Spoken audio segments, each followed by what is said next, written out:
Well, before the break, we hit on the winners of the summer transfer window, and now we are going to chat on some teams that maybe have left a little bit to be desired during the summer transfer window. Losers. So I will kick things off, and my loser is Liverpool. Let's look at their incoming.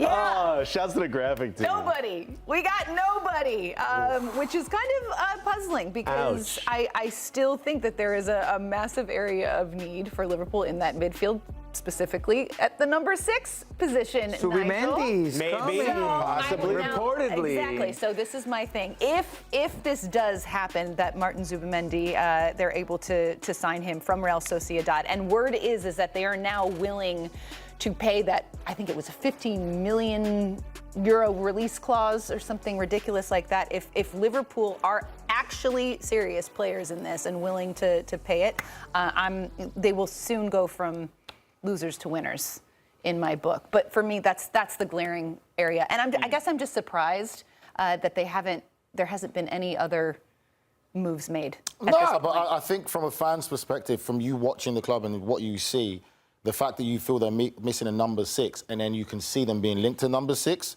shows a club where they know what they need and they see the structure as you do as fans, and they're actually going for one of the top defensive centre midfielders in European football. So I wouldn't be too worried.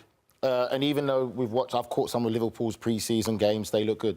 And the thing about Liverpool as well is a lot of academy players are coming through and they've stepped up to the plate very well for the club. Can they keep that up, though? Because they went to that well a lot. I know, but they can, though, because they've always historically produced a lot of top talent in England. The good news is that they do That's have experience now, and a lot of those young guys were able to play in big matches and get those minutes under their belt. It only makes them sharper. That's the hope. That's for the hope. These young kids. And Liverpool, there's a massive changing at the guard at the club in the last 3-4 months. But I was just surprised that it took a little bit long to kind of get those rumors started and then those reports that, okay, they're coming close to somebody, but it's seemingly they're there and they're addressing the most glaring area of concern. So the one thing I would give credit to Liverpool for as well, because there's a lot of conversation in England right now about American ownership.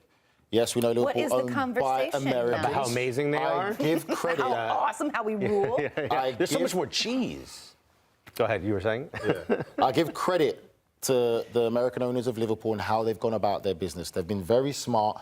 They've learned about the game of football. There is a sense of community there, and everything they're doing is for the good of the club. So Didn't start out that way. Remember when they were talking about how transfers were made by committee and they got slated? Yeah, because the fans don't mess about. But I Please. give them credit from how they've moved on since. Yeah. Okay. We'll come back to that in a second. Giving some flowers to the They're bringing Yanks. English football into the modern sporting era. Appreciate that, Nigel. I wouldn't take it that far, mate. But I did. I know you. Nico, who's your loser?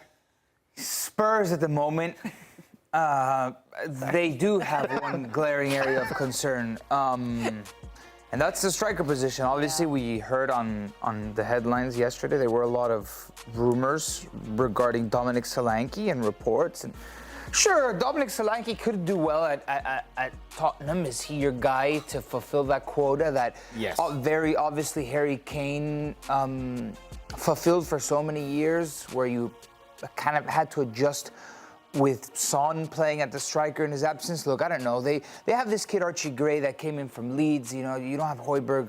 He's young. I believe they don't have Højbjerg, but still, he's a very young kid. No. They haven't made that big signing. Like, Spurs has a lot of potential. They clearly competed, and they reached the top of the table at one point last season.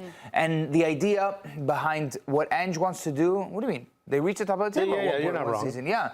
But it fell apart. The tale of two seasons, really. I would say a tale of 1/4 and 3/4 of the season. Sure. It fell apart too quickly. It was too easily dismantled. And you need a deep squad. You need a good squad. There's a lot of potential. They had some bad injuries, though. Yeah, they did have bad injuries. And let's be honest, it's his first season there. What Tottenham do well is recruiting. Archie Gray, Tottenham way, 18 years old, great potential. They also look for the resale on value, which is what they've done for a long time as Daniel Levy has been chairman at the club. He's very smart at that. I've seen them get Michael Carrick, flip him and sell him to Manchester United. Tom Huddleston stayed there for a while, but they do get the best. Archie Gray fits the dynamic of the Spurs blueprint, buying the best, buying young, potential resale value. Solanke, for me, will be another one that fits that, but both players fit what Ange Postecoglou wants to do. If you want to play for Ange, the best thing you have to be is young and athletic and dynamic. Great football players, technical ability, footballing brain, but they have the athleticism of what Big Ange will need to play in his system. So I think those would be great signings. And if they do get Solanke, I think he'll be a great fit for how Ange plays. And he's earned the right for what he's done at Bournemouth to go to Tottenham and really show people what he can do. Tottenham jokes aside, when I think of the lasting image I have of last season, it's Ange just being angry at his team. He's like, why are you passing back in the middle of the match? Pass forward, turn forward. He wants his team to go full guns a-blazing forward. Guns is probably a bad term for them because of Arsenal.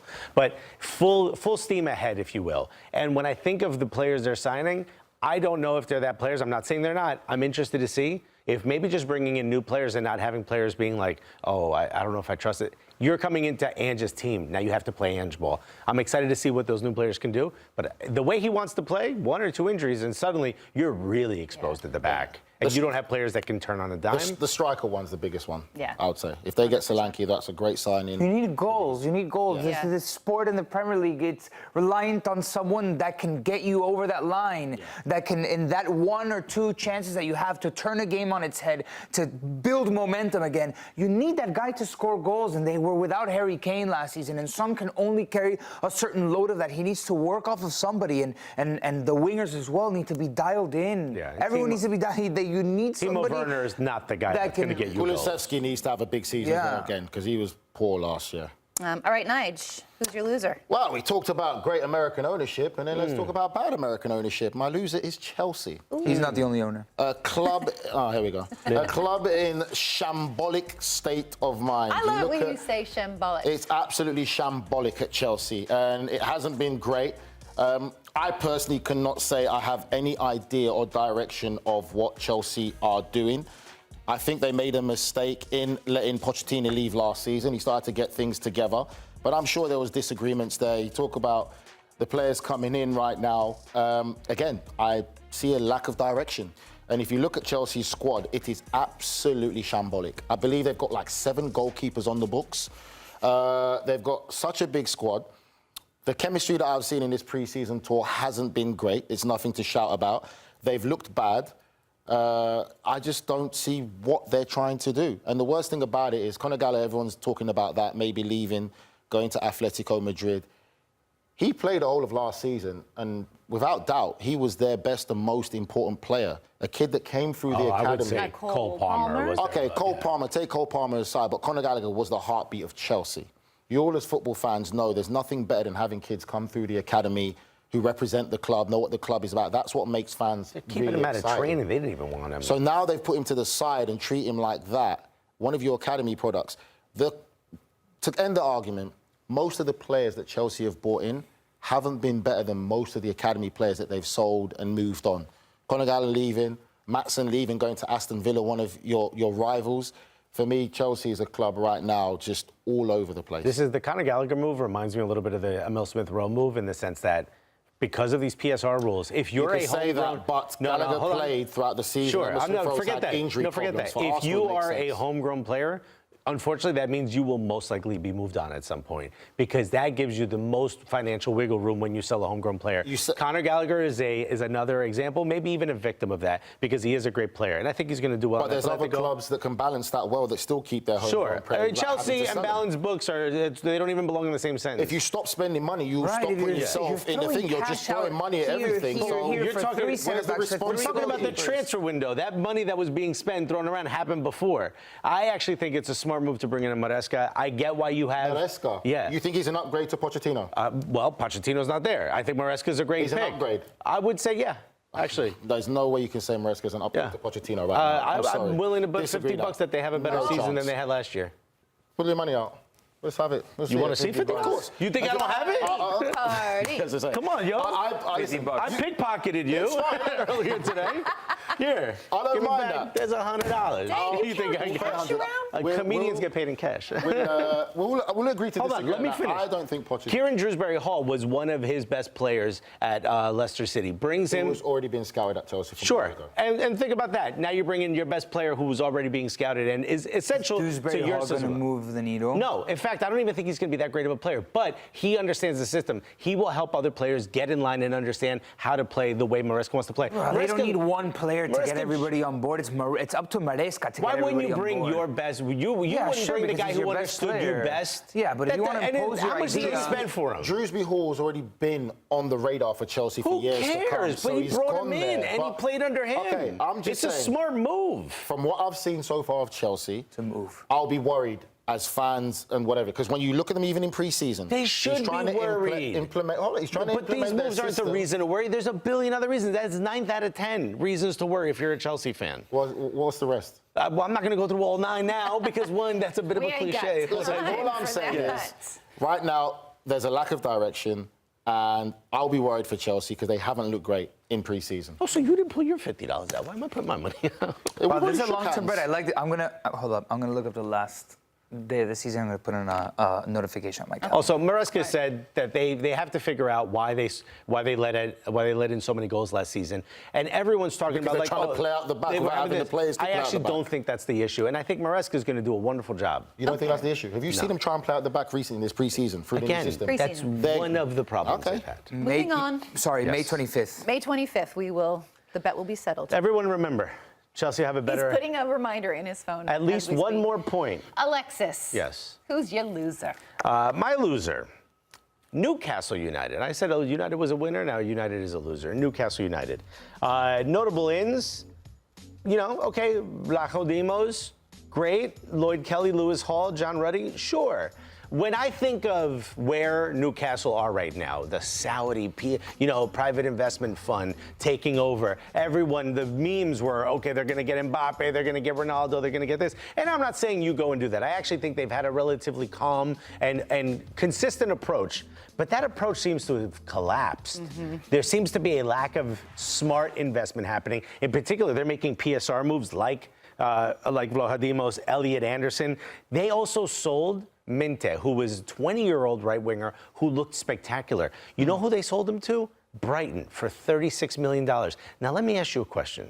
If you will run a team and Brighton says, hey, I like that 20-year-old you got, what's the first thing you're going to do if you're that team?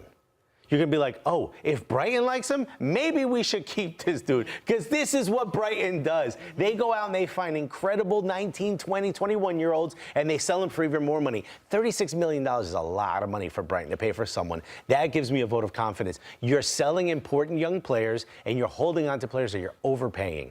This Newcastle plan seems to have hit a speed bump in this transfer window. I don't think it completely upends their season, but they didn't finish the way they wanted to last year. And this doesn't give me a lot of confidence moving forward if I'm a Newcastle fan. Do you know the connection between both teams that you spoke about?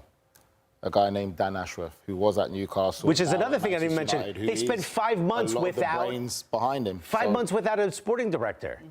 That's crazy. You put your sporting director on gardening leave, which I still don't know what that means. It means, you put him on gardening. I it know what means it means. go and plant some trees. Yeah, it's a joke. You put him on gardening leave. How come you didn't bring somebody in?